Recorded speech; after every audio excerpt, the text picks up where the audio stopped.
بسم اللہ الرحمن الرحیم۔ السلام علیکم ورحمۃ اللہ وبرکاتہ۔ عابد راجہ چینل کی طرف سے آج میں اپنے دوستوں کو رسول اللہ صلی اللہ علیہ وآلہ وسلم کا ایک بہت ہی پیارا فرمان سناؤں گا۔ رسول اللہ صلی اللہ علیہ وآلہ وسلم نے ارشاد فرمایا، حضرت ابو ہریرہ رضی اللہ تعالیٰ عنہ بیان کرتے ہیں، ایک شخص نے نبی اکرم صلی اللہ علیہ وآلہ وسلم کے پاس آ کر عرض کی، اللہ کے رسول صلی اللہ علیہ وآلہ وسلم، کون سا صدقہ اجر و ثواب میں سب سے بہتر ہے؟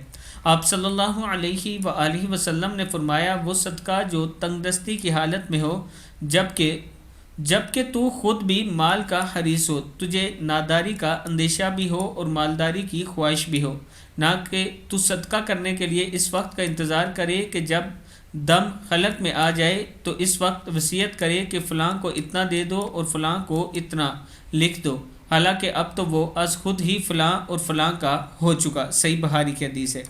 یعنی صدقہ اس ٹائم اچھا ہوتا ہے، بہترین صدقہ وہ ہے جب آپ کے اوپر خود حالات خراب ہوں اور آپ پھر صدقہ کر رہے ہوں، اور اپنی موت سے پہلے یا موت آنے سے پہلے ہی صدقہ کر دیا جائے۔ ایسا نہیں کہ اب آپ کو معلوم ہو کہ پیچھے رہ جائے گا سب کچھ اور آپ لوگوں کے نام کرتے پھریں۔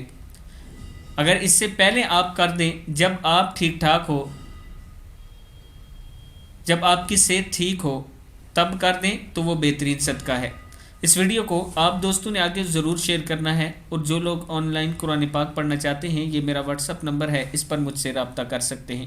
السلام علیکم ورحمۃ اللہ وبرکاتہ۔